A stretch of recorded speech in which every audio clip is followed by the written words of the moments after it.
like to welcome everybody to the current events class and welcome Frank Deford to the University of Kansas. He's been doing classes today. We'll be getting the William Allen White National Citation tomorrow, and this is a great privilege to have him and talk to him in here today. Frank Deford's mostly identified as a sports writer, but I think he's just a writer. I think he's just a great writer who happens to have done mostly sports. And in doing that, he's dealt with the rich and the famous and the powerful among the world of sports figures. And if you've seen him on HBO or listened to him on NPR or read his stuff, you know he's not going to hold back. So we'll be very interested to hear what he has to say about the focus of this class, which is celebrity media culture. And there will be questions. It's a journalism class. So there will be questions, and I'll try to get as far around to you with the mic as I can. And for the time being, though, you have the floor. Thank you, John, and nice to be with you all today and to talk about celebrities. And John says there'll be questions. I'm just going to speak for a few minutes, and so there'll be mostly questions because I want to answer whatever you have to say. I've been writing for a long time, and I've certainly seen the growth of celebrity journalism.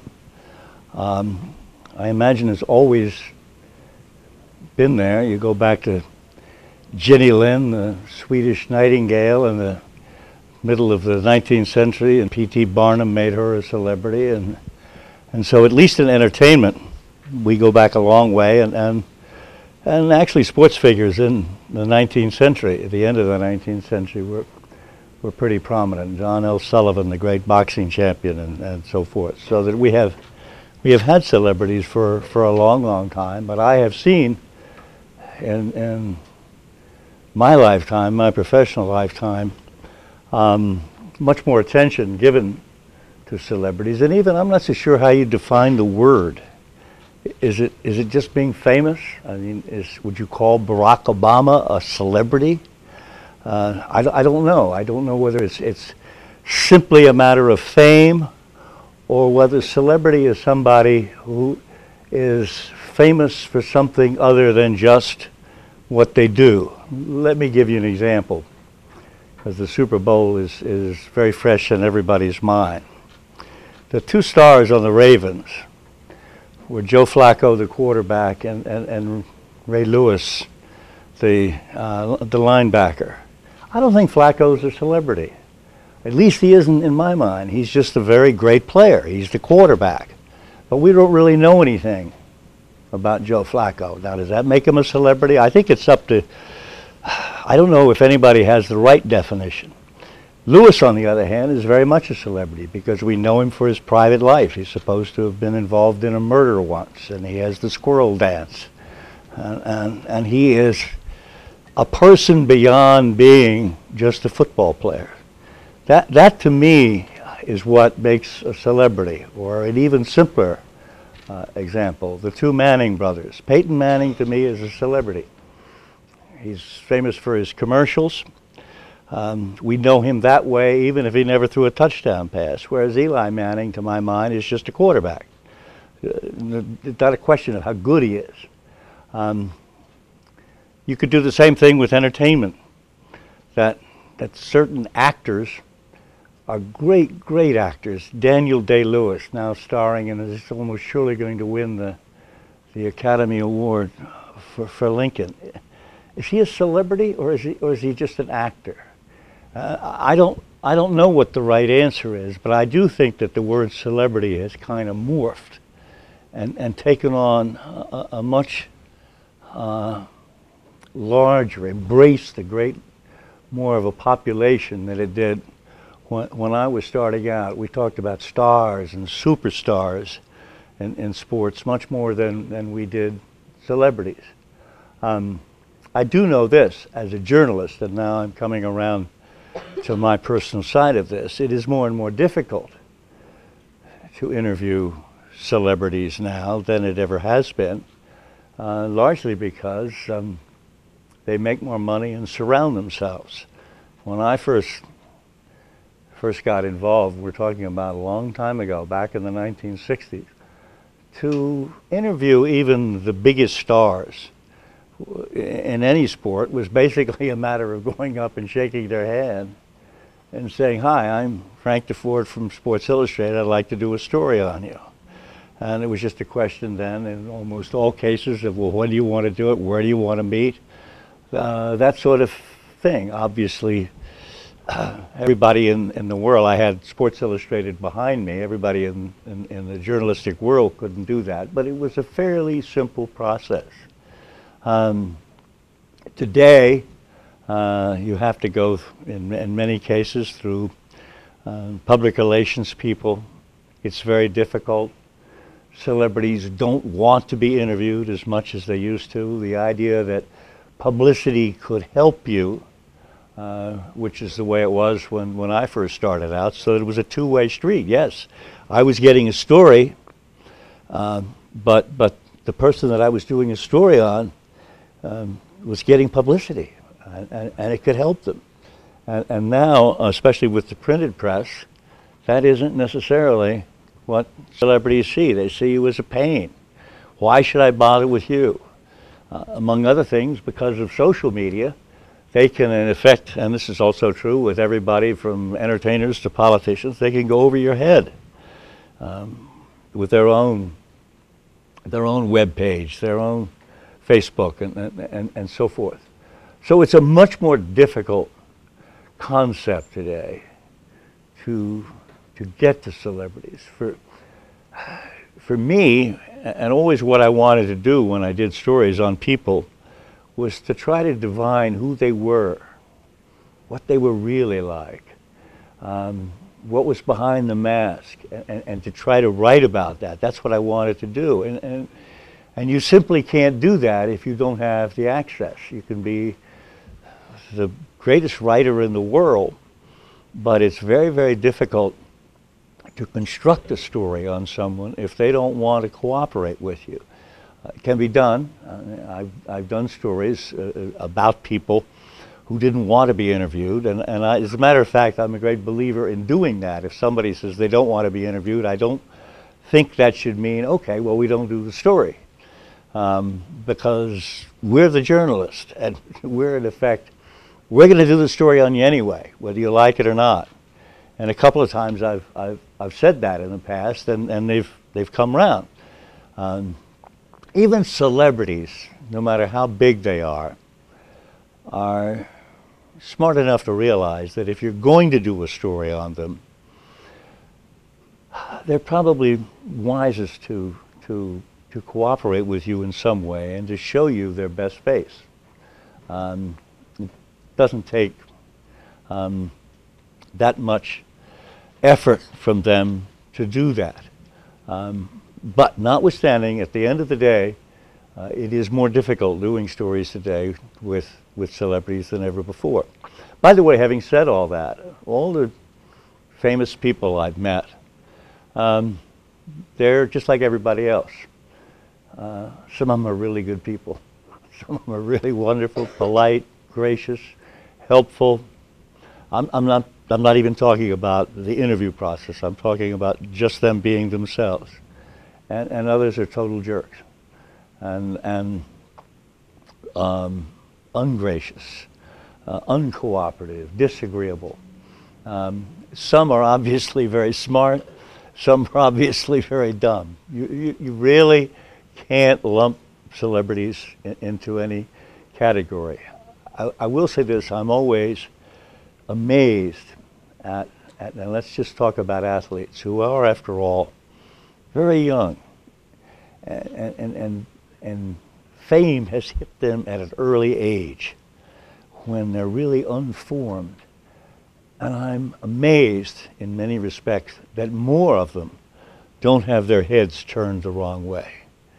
They're not prepared for what's happened to them. They can't possibly be. They're not necessarily sophisticated people. Many of them have come from low circumstance. And so I'm really kind of astounded in a way that more of them aren't jerks, more of them aren't creeps.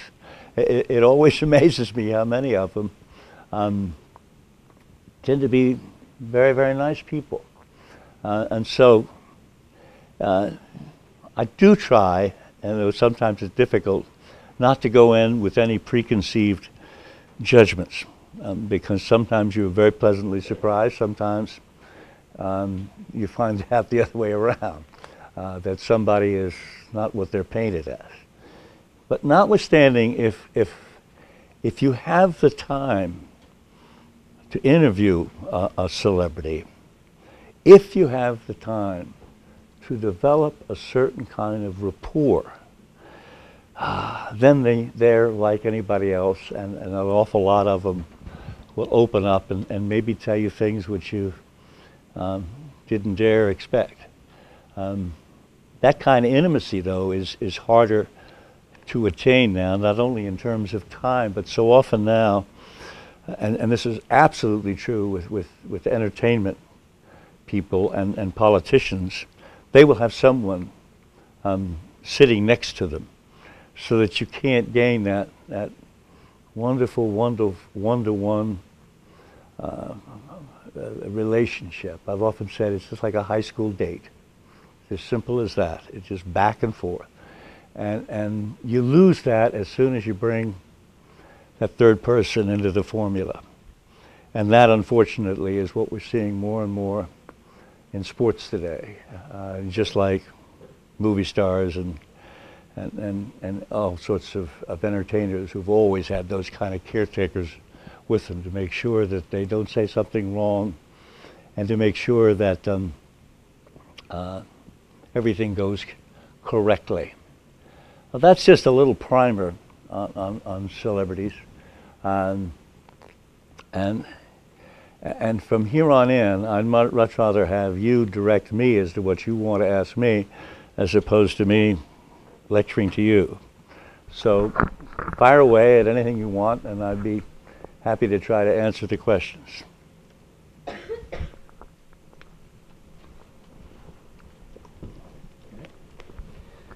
You talked about your rapport with, or how gaining a rapport with. Put the mic a little closer. Oh, I'm sorry.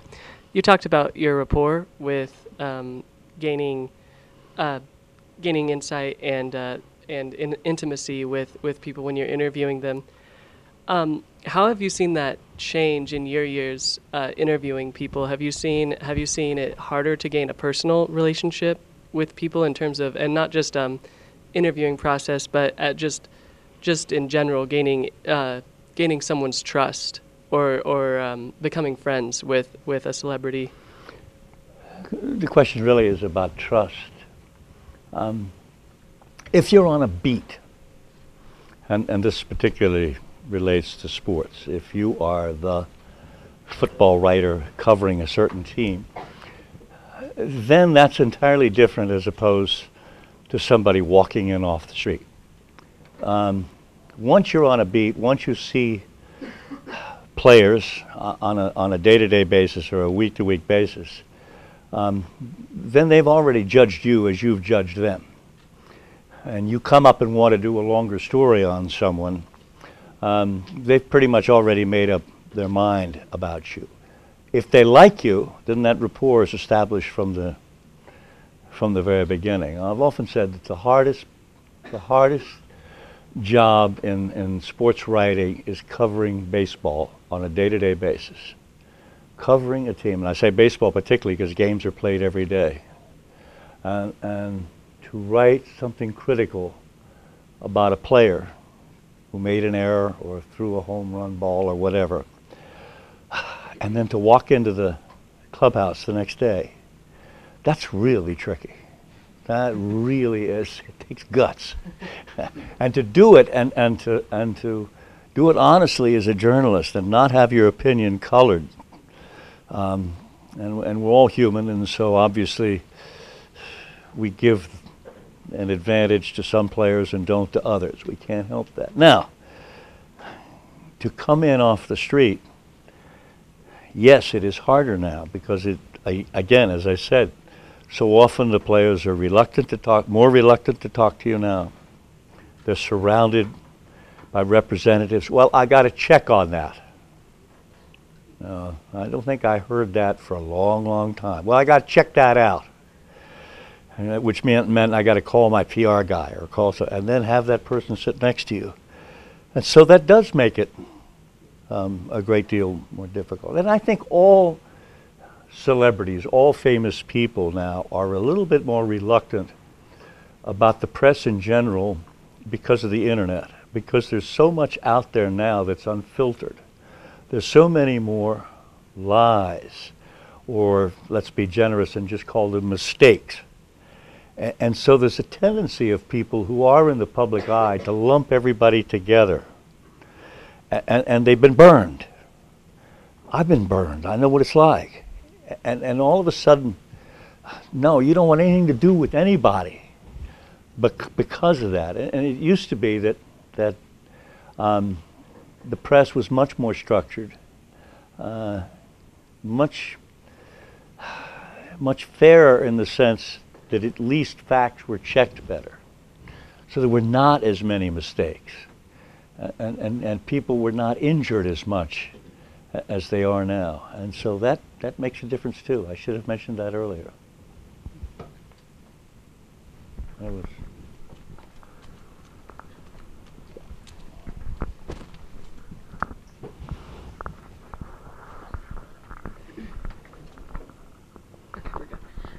You can correct me if I'm wrong, but I believe you got your degree at Princeton. Yes, I did. How much have you learned through your career versus through your academics?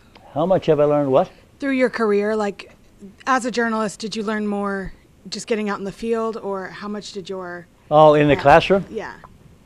Well, there was no journalism at Princeton. There was no journalism courses, no journalism major. So in a sense, everything I've learned has been outside of the classroom. But having said that, I think there were an awful lot of courses that I learned. I mean, just simple education is what I'm talking about, or more precisely a liberal education, which I think prepares you in a very general way. But I never took any courses in journalism. Unfortunately, when I was at Princeton, basically what I did was I majored in being on the campus newspaper. I didn't spend enough time in classes, which I regret now. But I was on the newspaper. It was a daily, just like your paper here. I worked on the Baltimore Evening Sun, just as a copy boy, but at least I saw what was going on. And so, yeah, I guess it was street learning is what you would call it. And I'm not qualified to talk about the value of journalism school. I'll let somebody else do that.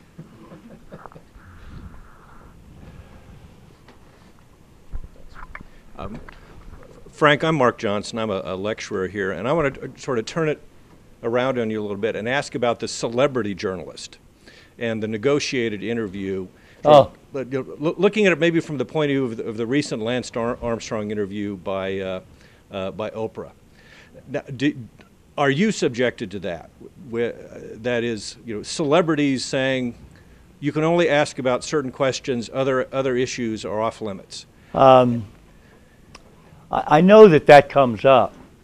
I've never had anybody say, you can't ask such and such a question. I've never had that personally said to me, but I certainly know that it goes on. I wrote for Vanity Fair for 3 years. And actually, there's a good example of the negotiated interview with Yes. President Obama's recent interview where he negotiated quote approval in that Vanity Fair article. That's a fairly recent thing. Right. But I remember at Vanity Fair, I never did any of the movie star pieces, but if they wanted someone for the cover, which was very important to them, there was always negotiations ahead of time about what kind of questions could be asked. If you want Tom Cruise, and I'm just throwing that name out, if you want him for the cover, you can't ask him this, you can't ask him that. It's got to be centered on his latest picture or whatever. And I always thought that was, and still do think that it's dishonest. Not dishonest. It's bad journalism. I know that sometimes you have to make those concessions. One of the great gimmicks on television is a program will say, we don't pay for an interview, but they will interview someone and they will pay them money to get photographs. You know, childhood photographs, family photographs, and they'll pay a certain amount of money. So that money does change hands, but they are accurate in saying, we didn't pay any money for the interview. Now, there's also the other, celebrities. You mentioned Oprah. Actually, she's paid her dues as a journalist. I remember her interviewing me when she was in Baltimore. I wrote a book and was just on a book tour. This is before Oprah Winfrey was famous. So she goes back a long way, but I do remember, speaking of Ray Lewis, before the Super Bowl, he had an interview with one of the former players. I can't remember which one. It was on CBS. Who was it? Help me. Anyway, all the questions were softballs. He didn't probe or anything like that. Obviously, Ray Lewis was delighted that a former player was asking him questions and not a trained journalist. And so you get more and more of that softball stuff all the time. Sure. Hi. Hi, I'm over here. I don't really need a microphone. I have a very loud voice. That's good. First, I just wanted to say thank you for coming to visit our class. It's really been an honor just to have you here. Well, thank you. You're a very busy man. Okay, so my question, it's okay if you don't want to out anybody by their name, but who was the most difficult source, like a celebrity or an athlete or some other person of prestige that was really difficult to work with, and why? The most difficult person? Yeah. The trouble is the most difficult people are the ones that you just move on from. In other words, I don't do a lot of like investigative journalism, where I'm sitting there effectively being a prosecuting attorney. Most of the journalism that I've done through my life are profiles, talking with people and so forth. And so, again, if they don't want to talk, you can't make them. And I'm not asking them questions. I'm not, trying to solve a mystery. I'm not saying, did you do this? You're asking personal questions. And if they don't want to answer, all the prodding in the world isn't going to do any good. And of course, sometimes it isn't that they're tough. It's just that they don't want to talk, or they can't talk. They're not very bright. I mean, sometimes you run into that. You're just dealing with somebody who doesn't say anything very well. Is that tough? You just move on as quickly as you can, or you hope and pray that somehow, if you stay long enough, they're going to kind of warm up to you. Some people are simply shy, simply bashful. And if they begin to feel sort of a spark of humanity with who's asking them the questions, they'll come out of their shell a little bit. So I know that didn't exactly answer your question, but I really, because I don't do that kind of hard-nosed journalism, I've never had anybody, threaten to hit me. Don King, the boxing promoter, stood me up twice. Twice. You'd think I'd have learned the first time. Does that make him tough? I mean, I didn't go back a third time. He later had me over for a barbecue. I think that was supposed to kiss and make up, but it was too late in the day for that. So some people like that are just plain rude, but I haven't encountered too many of them. Why would he say, yes, I'd love to do a story with you, and then stand me up twice? You figure that out, and I can explain better. You mentioned that some figures would really surprise you with how forthcoming they wound up being. Who really Oh, God, now surprised you- you yeah, with you- something that? John, I can't think of anything off the top of my head, but it's often, I'm terribly surprised at the personal things that people sometimes tell me. But never forget this when you're interviewing someone. What's the favorite subject that everybody has? Themselves, exactly. So you think that you're somehow exploiting them, and you are. It's a two-way street. But always keep in mind, this is a chance for them. And they love to talk about themselves. And again, if you could just break that barrier and get them going, they'll babble on, a lot of them, as long as they're talking about themselves. It's a favorite topic. Yes, sir. Mr. Ford, in your memoir, Over Time, you mentioned your role as the kid. What sort of special advice can you offer to us as young journalists when we are the kid? What? I'm just a little louder. You refer to your role as the kid. The kid, yeah. And Sports Illustrated. What sort of special advice could you offer to us as young Oh, journalists? to kids now? Trouble is that when I was a kid, back in the 1960s, that was as different a world as horse and buggies from what we've got now. And it's very hard for me, who's been out of the mainstream for so long, to offer any specific advice. I mean, I was born in or came into a universe where, first of all, it was basically peopled by white men. Most of the people in this classroom, as I look around, are women. They wouldn't even have gotten a chance. You all wouldn't have gotten a chance back then. Minorities didn't have much of an opportunity. So it was just an entirely different world. And not only that, it was a different world in the sense that the media was different. Newspapers are still thriving, magazines, and of course, you know, the world today is totally changed. If I could give you any general advice, it would be, you have to be flexible. I was able to say, this is what I want. And my colleagues, my young colleagues, were able to say, I want to be this, I want to be that. It didn't mean you could get it, but it did mean you could set your sights on that, and if you were good enough, you would get it. Today, I think you have to be prepared to jump, to have a lot of talents, to take whatever comes and get in the ball game any way that you can. The great thing about particularly being a writer is if you're any good, people can tell. If you want to be a salesman, it's hard to tell. Or so many occupations, it's difficult to see who's better than someone else. But if you're a writer, it's very, very clear. The same thing with television. If you're good on television, or if you've got a good voice for radio, those are specific, easy, defined talents that people can tell. So if you're any good, you will be found and you will move up.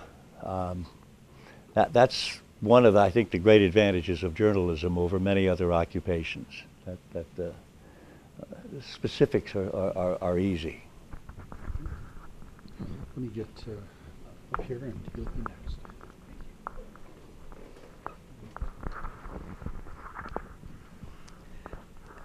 How many jobs did you go through before you got your place in Sports Illustrated? Well, I didn't go anywhere else, but I started out at Sports Illustrated as the lowest of the low, as a researcher.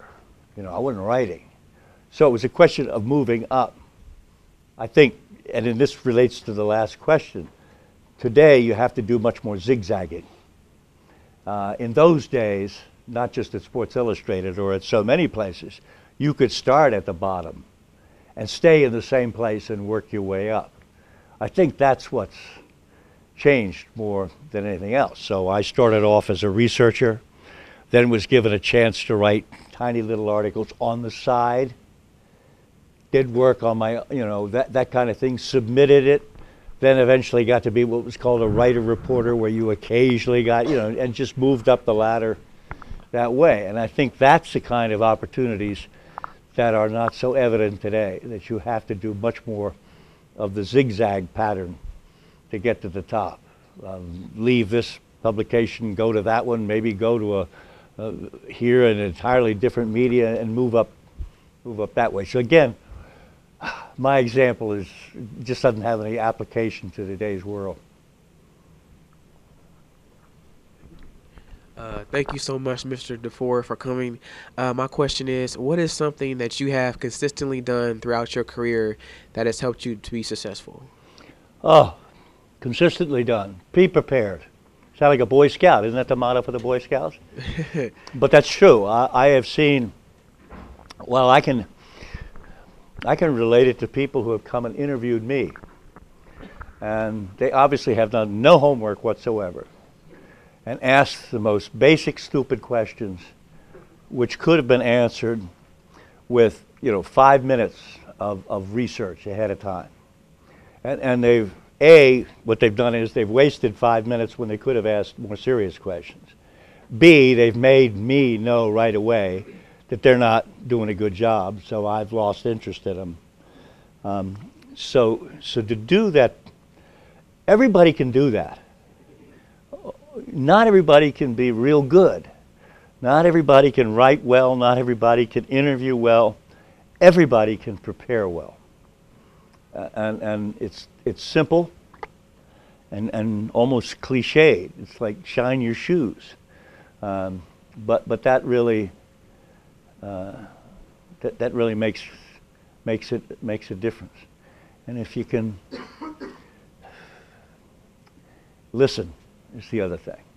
I'm amazed at the people who interview me or that I see interviewing who really aren't listening to the answers. I could say, they could ask me a question and I could say, well, I'm really a cannibal. And the next question would be, well, now, where did you go to school? I mean, what? It's amazing how many people don't listen. They've got the little tape recorder and they've got it here, and they're not paying any attention. Simple. Those things are simple.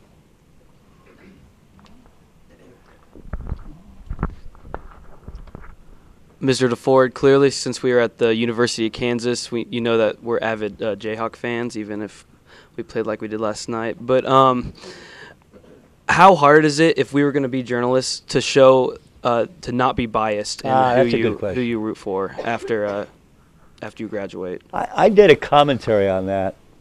I do a weekly commentary for NPR, and it's a little easier not being biased when you're a commentator or a columnist. You're supposed to have opinions. But if you're just a reporter, and it doesn't matter whether it's sports or politics or whatever, you're supposed to put your personal feelings aside and be absolutely objective, which is impossible. And it's obviously impossible with a simple thing like sports, because we all have, we're all fans of some team or another. You'd be inhuman if you weren't. And so you just try your best to put aside your personal feelings and to write it as objectively as you can, but you've got to start with the premise that it's inhuman not to care. If anything, as a matter of fact, if you go to a game and you're covering a game and you don't deep inside want one team or the other to win, it probably means you don't care. It's just so natural to root for one team or the other, just if it means rooting for the team that's behind. And so you just have to try to keep your feelings in check. But the idea that you all are going to be, absolutely bland and have no heart is crazy. It must be particularly hard, not for sports so much as covering politics, when obviously your feelings are with one party or the other, or one candidate or the other. That's probably the hardest the hardest thing. The press is always accused of being too democratic. That's, you know, nowadays, I think it's more allowed to not necessarily show your personal bias, but you don't have to say, on the one hand this, on the other hand that, all the time. You know, I think reporters are given a little more leeway to make decisions.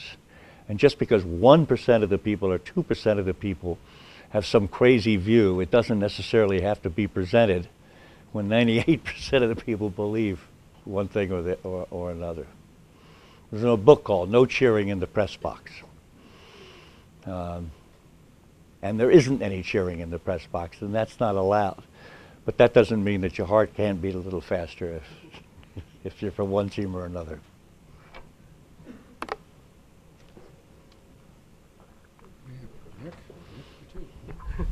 I was wondering, you talked a little bit about how the advent of the internet has in some ways made it harder to get at celebrities more personally.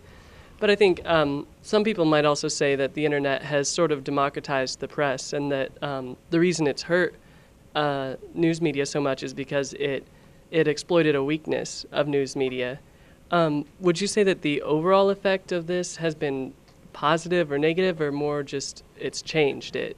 The overall, I mean, the internet has had such an extraordinary impression. It's hard to categorize it and say, well, it's been good or it's been bad. I mean, from a very simple point of view, it's killed newspapers and magazines. Yeah. Bad. From another point of view, it's opened up and given many more people a chance to voice themselves. Good. And you can go on like that backwards and forwards. And I think it's clearly been an absolutely extraordinary invention. It's changed things, you know, just hugely. And I don't think yet that the dust has settled, and we really don't know, you know, how things are going to work out for now. This is a transitional period as everything moves. Are we going to, 10 years from now, 15 years from now, will any books be printed, or will they all be on some kind of nook?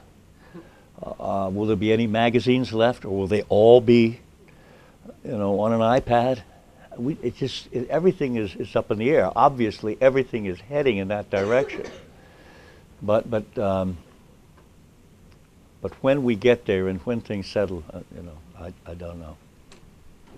Has the internet changed your writing or your reporting in any way that you can what think changed of? was the simple computer. In other words, the process of typing on a typewriter and typing on a computer, or what came out of the typewriter, which was a sheet of paper, and what comes up on a screen, that changes the way you do things. You used to make drafts. You would type something up and it would be a draft, and you'd scribble changes in it and type things over, and you don't do that. You don't really make drafts. You're constantly shifting when you're typing on a computer screen. It's all so clear and beautiful, unlike typing where you're Xing out and so forth. So it changed the way that we write. That's an odd thing, and made it a lot easier. It doesn't take as long. It shouldn't take as long to write a story now as it used to, simply because you don't have to type it 3 times. But has the internet changed the way I write? I don't think so, because I'm the same, you know, person. I'd have to say no, John. So you're saying you are still the same voice, even though I'm the the voices same voice around you have changed? Yeah, I think so. I'm trying desperately to think how it might have changed me, and I can't. You have different competition. It may change what you write about. That's a possibility, because so much is is written now, and the same people write the same thing over and over again, so you may stretch to find something else to write about. I think it makes it harder to find something original to write simply because so many more people are writing. So it used to be you only had to worry about X number of newspapers, X number of magazines, a few, and that was it. If you could, those were the only voices. And now there's so many people writing, and that's one of the wonders of the internet, that it has allowed for so many more opinions and ideas. Look for a couple more questions. I think that'll make it. Hello. Thank you for being here today. We read in one of the Sports Illustrated articles that you had said when you used to write your stories on a typewriter, you'd be in your hotel room and the neighbor next door would be complaining about it because it was too loud. Too loud. But then obviously, as you just said, that nowadays on a computer it is much easier to change things and stuff. But is there anything like that that you kind of miss that is so different now? But do you miss anything that was like that in the past? Well, it was. It's hard to imagine what it was like to go into a newsroom a few years ago. It was a noisy, loud place, and everybody was there, and it was active, and you have to watch old movies to really get a sense of that. It was a feel. You go into a newspaper office today, and there aren't that many people there because you got your computer. You don't have to come into the office to hand a story in. And it's like walking into an insurance office or something. There's no glamour. There's no romance to it anymore. Yeah, you miss that. I mean, of course, what that's been replaced by is a much easier system. It's much easier to do things. But we all romanticize the past. You will when you get older. This will seem very glamorous to you when you get older. And then that's what I look back on. People shouting and screaming. And of course, to repeat what was obvious, it was all male. Oh, I mean, there weren't any women around. Maybe a couple of women over in the corner who ran the society pages. And that was about it. Certainly not any positions of prominence. And so it was like walking into a men's room. And it really was. Entirely different sort of, and for sports, so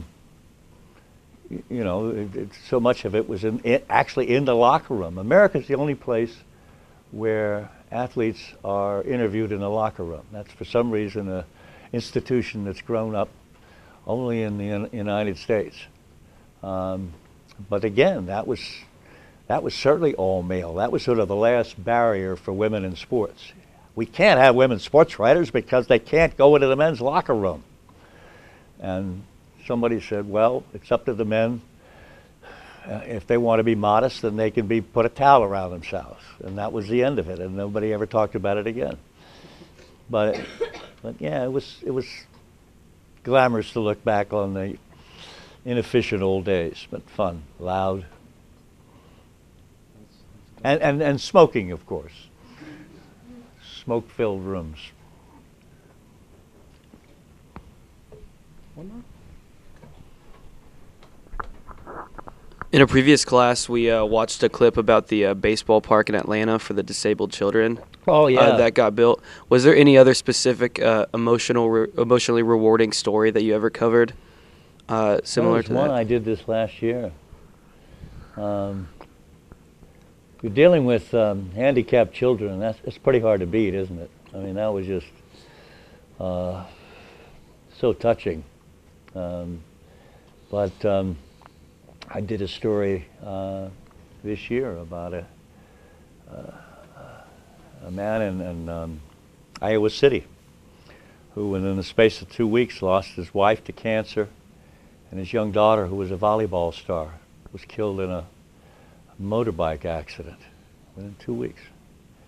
And the story then goes on that she was a really good volleyball player, and the team goes on and wins the the state championship, the Iowa State Championship. I'll tell you, it was pretty hard to watch that or to do it without without crying, and so, and that gets back to the same question. I mean, of that's not prejudice, but to let your feelings show. And there've been times when I'm interviewing someone and I've had to, fight back tears myself. And I think that's real.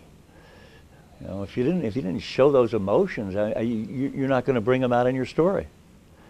If you don't feel that stuff. So I don't think there's anything wrong with falling in love with something, or caring for something in the middle of a story, or really getting involved with the people. Yes, you have to make sure that you don't get carried away and that you keep your objectivity, but by the same token, you've also got to be human and alive and show a heart. And that story, when that little blind boy sat on my lap and sang "Take Me Out of the Ball Game," oh boy, I was gone, I was gone.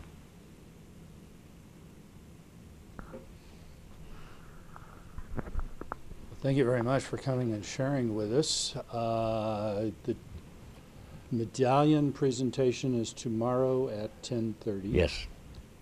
You will make some remarks after that. Yes, I will make. I'm supposed to A speak some preview more. of what that will be about?